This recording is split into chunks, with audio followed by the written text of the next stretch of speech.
Now, here are some of your stories in brief. We begin in Gombe State. The Gombe Tribunal, the governorship election petition tribunal sitting in Gombe State, they've granted the prayers of 3 petitioners on ex parte motion seeking an order to inspect all election materials and have certified true copies of the document. The petitioners, Mr. Adamu Jugudu of the People's for Democratic Change, PDC, Mr. Mohammed Awal Ibrahim of All Grassroots Alliance, AGA, and Mr. Leo Adamu from the Alliance of Social Democrats, ASD. They're requesting the tribunal for an order of substituted service on the first respondent, Muhammad Inuwa Yahya of the All Progressives Congress. Elsewhere, the IG of Police and Kaduna State Governor Nasir El-Rufai, they paid a visit to some of the communities earlier attacked by bandits in the state. They're, however, assuring everyone that security agencies will step up efforts to stop the frequent attacks by armed bandits.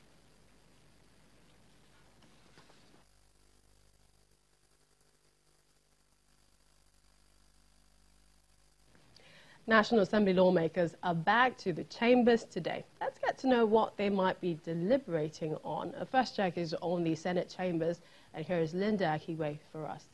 It's the resumption of plenary today, Tuesday, in the National Assembly, and lawmakers in the Senate and the House of Representatives are in the individual chambers where the plenary session is ongoing. In the Senate, we expect to get a sense of if the deadline which the Senate gave its standing committees on the 2019 budget has been met. And the Senate last week gave its standing committees a deadline of Friday to ensure that they conclude with the budget defense sessions with the various MDAs and submit the individual reports to its committee, to the Senate Committee on Appropriation. Now, the Senate also gave its Committee on Appropriation a deadline of between Tuesday and Thursday to conclude work on the 2019 budget and present it before the Senate, before lawmakers at plenary. So today we'll find out if these deadlines were met and if there's any problem in meeting these deadlines.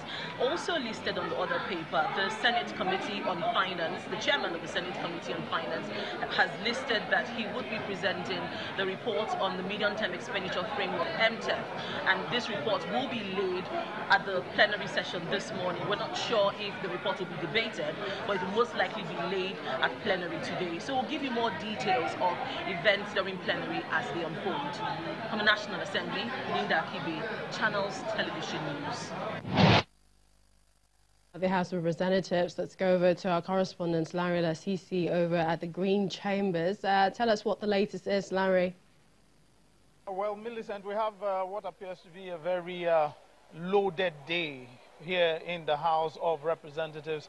I'm holding the order paper for Tuesday, which is today, and will be the first plenary day after the recess or the short suspension of plenary that was given to allow committees work on the 2019 budget. We have the other paper here. We have 2 bills for presentation. We have reports, 2 reports to also be presented before the House. 5 bills are listed to be considered today, 4 motions, and 10 reports from various committees that will be considered. And that has to do with what will take place within the plenary. Outside the plenary, we also understand that we have some committee meetings and investigative hearings that will be happening. Also, the budget defense sessions will continue as those that were not able to conclude their work last week will start work on those meeting with the various ministries, departments, and agencies in a bid to conclude work on that document and make sure it's considered and brought to the floor for further legislative work. But I can also tell you that one item a lot of us are looking forward to that we still haven't seen is the Electoral Amendment Act, which, as you understand, the president rejected the last amendments that were sent to him, but had promised that if the National Assembly sends it back to him after the elections, he will work on it. And we haven't seen that either here or heard much on that document. And we're hoping the National Assembly can do something on that document as quickly as possible so that it doesn't make it that all the effort put into it is just wasted.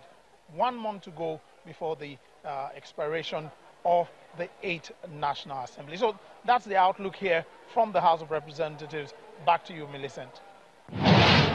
All right, many thanks, Larry Leskie, with the latest there.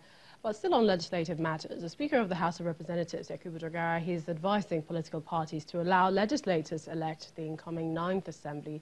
They should choose their leaders. Speaking to journalists Monday during the ongoing induction ceremony for lawmakers-elect, Mr. Dogara says history has shown that the imposition of principal officers on lawmakers do not work. He's also advising legislators-elect to stay calm, approach the contest for leadership positions in the 9th Assembly with less rancor. Let's take a listen. I'm not here to dictate to parties. Parties have their manifestos. Parties know how they conduct their businesses. But one thing I have said, if you followed the business during this induction exercise, is that it's always better to allow leadership to emerge from the people. But where leadership has been forced upon the people, the history in the National Assembly, we're all part of this history in Nigeria. It has never endured. And that the least we could afford in the National Assembly is crisis on account of the leadership selection process. So whoever a party is sponsoring or supporting, they should make sure that they have the buy-in of the legislature so that they accept it, they own the process and they own the leadership. That way they will always come out to defend it. But in a situation where it is forced, literally, driven down their throats, in most cases it hasn't done well. Even in the Senate, it hasn't augured well, and it hasn't augured well too in the House of Representatives. I don't want to be specific, but you are journalists, you should be able to dig into the archives and you'll be able to find the specific cases I'm referring to.